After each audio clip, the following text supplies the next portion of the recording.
Now, we always think that Greece was the cradle of all civilizations. But in this video, we want to prove that the Egyptians played a bigger role in transforming this world and the global inventions. Now, the Egyptians influenced even religion, art, philosophy, and our society in general. Now, let us watch this video and make a reaction in the end.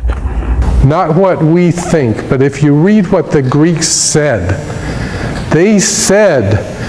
they got everything from Egypt. They got all their knowledge from Egypt. Pythagoras spent 15 years in Egypt, and what did he have to do? He probably had to spend 5 years convincing them that he was worthy to get the knowledge that they had. First of all, you cannot study the Egyptians as an archaeologist, or as an astronomer, or as a philosopher, or as an anthropologist. You must put it all together, because they put it all together. If you read what the Greeks said, not what we think, but if you read what the Greeks said they got everything from Egypt. They got all their knowledge from Egypt. Pythagoras spent 15 years in Egypt, and what did he have to do? He probably had to spend 5 years convincing them that he was worthy to get the knowledge that they had. Remember, knowledge was power. Knowledge was sacred. Knowledge was something you just didn't publish in the newspapers. Knowledge was guarded very closely because it was of tremendous value. You wouldn't give it to anybody. You would give it to somebody who was willing to shave his head and be a penitent for 5 years, and then you might start to tell him things. Okay? And the Greeks did this. Pythagoras did this. Other Greeks did this. And they said that they got all their knowledge from the Egyptians. Now, when did we come up with the idea that the Greeks created everything from scratch? Well, believe it or not, it happened in the 18th and 19th century. And it's an unfortunate fact of life that Romanticism, which has many great things about it, also has a dark side, which has to do with racism. And in the 18th and 19th century, it was decided that it was just not appropriate for all this knowledge to come from an African country. Where would that knowledge, if it survived to the time of the Roman Empire, where would it have been kept? Yes. In Alexandria, in the museum, the library at Alexandria. And what happened to the library? It was burned in a war. Okay? And at that point, what happened to those books that were burned?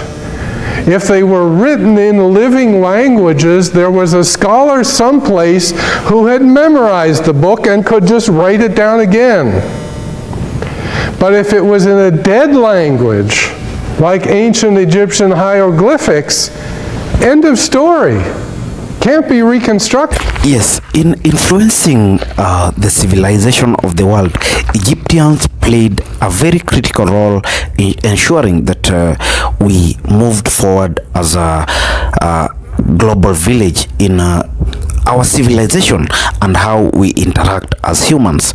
Now, for instance, in history, to measure the extent to which ancient Egypt influenced Greece, we should start at the beginning by comparing how their mythical beliefs were brought across.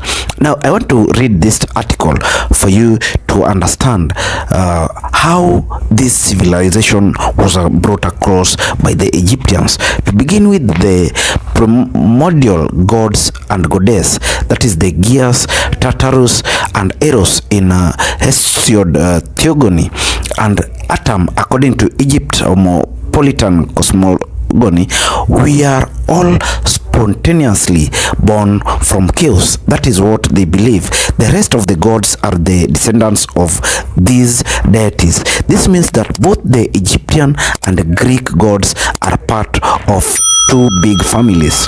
Furthermore, in both these cosmogonies, the first gods and goddesses represented forces of nature. Now, so even though the Greeks fathered these understandings and made further discoveries, it all started by the Egyptian belief. Not only are the gods in both mythologies related to each other, but their reproduction seemed to be similar to that of normal human beings, a feature that is not common in other world mythologies, and that the Greeks no doubt learned from Egyptian religion. Now, in history also, they played a great role. Not only was Herodotus the first person to write an account of the past that we can call historical, he was also one of the most read authors in antiquity. He visited Egypt in the middle of 5th century BCE when Egypt was under the rule of Persian kings, Greece's longtime enemies. There he saw for himself many of the customs he later described in his celebrated histories. But perhaps more importantly, he systematically met and interviewed every person he could who had knowledge about the past, that is in Egypt. But in Greece, readers were eager to know all about the exotic land of Egypt, which was already surrounded by an aura of misery and wonder at the time. Now, and what they learned was even more amazing than they could have imagined from the descriptions of the monuments and enormous pyramids they saw in Egypt, and even the worship of cats, to the fact that their gods were part animal, part human. Other writers would follow, and later on Abdera visited the land of the Nile. Although his writings are now believed to be lost, as would be seen, even the geography of Strabo owes much to its wisdom to the geographers' visit to Egypt. Now also they influenced philosophy. For the ancient Greeks, it was common knowledge that Egypt was the fount of all wisdom, and that such wisdom was quite ancient even then. It is no wonder that that popular myths told of the many philosophers' formative travels to Egypt, even though most of them could not be confirmed historically. The great Athenian statesman Solon was said by Herodotus to have visited Egypt at the time when Amasis II was Pharaoh. Plato probably set foot in the land of the Nile around 393 BCE, and this is made evident in his dialogues, in which he claims that Egyptian tradition went back as far as 9,000 years. Plato also describes in his Phaedrus how writing was invented by the Egyptian god Thoth.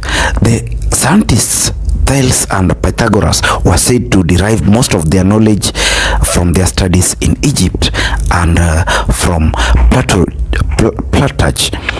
We would not have the famous Pythagoras theorem if these great scientists could not have visited Egypt.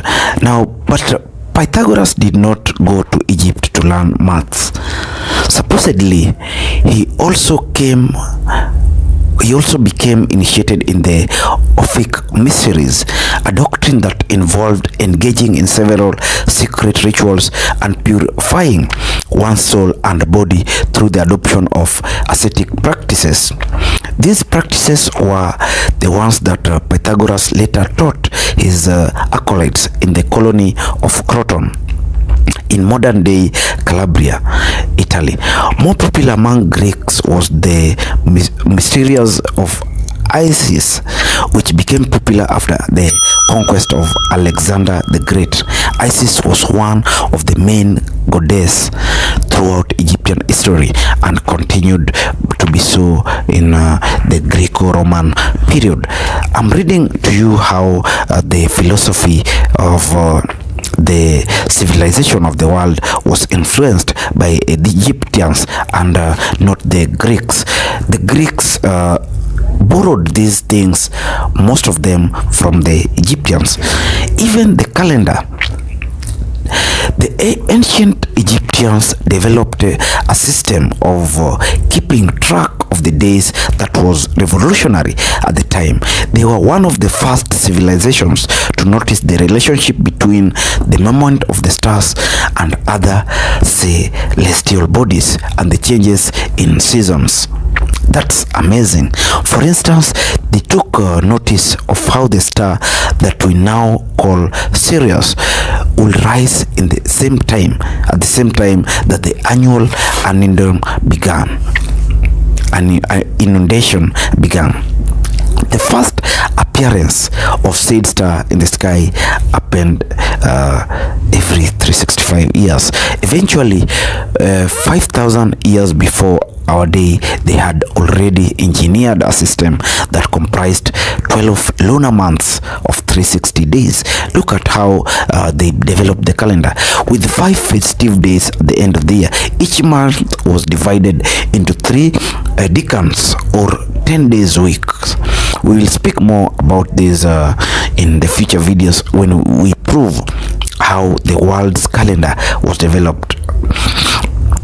Now, another important civilization that was brought by the Egyptians was the art.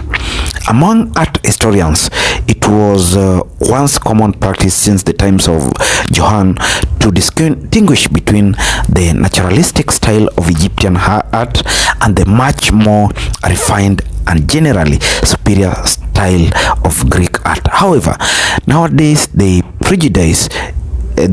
prejudice is contested, and it is commonly accepted that Egyptian art was not inferior to the Greek art, and in fact the latter owes a lot to the former.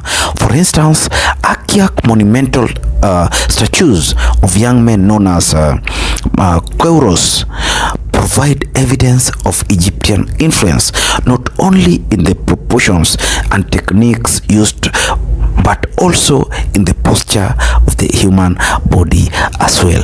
That is a great discovery that Egyptians influenced and used to determine the civilization of this world. Now, in astrology, the ancient Egyptians were experts in observing the night sky.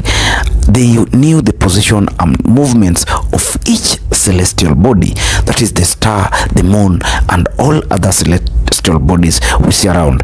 So they played a very, very vital role.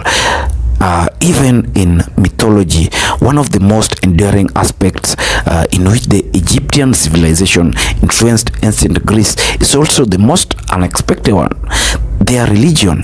After all, the Greeks were the first ones to be surprised to the weird Egyptian gods and their animal heads and human bodies.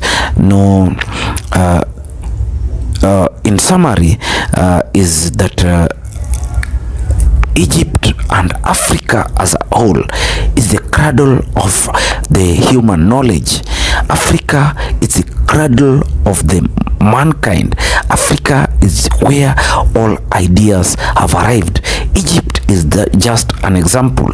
We still owe Africa its contribution in the global development because it has been part and parcel of the growth of this whole world.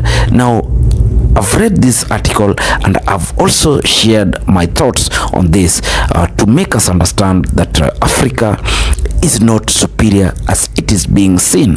Africa has contributed immensely in the growth of the world, and it should be given the respect, and it should also be accorded the benefits it deserves. Now I want to see your comment in this. Hit our comment section and tell us what you feel about this whole revolution and change in the world that Africa brought across.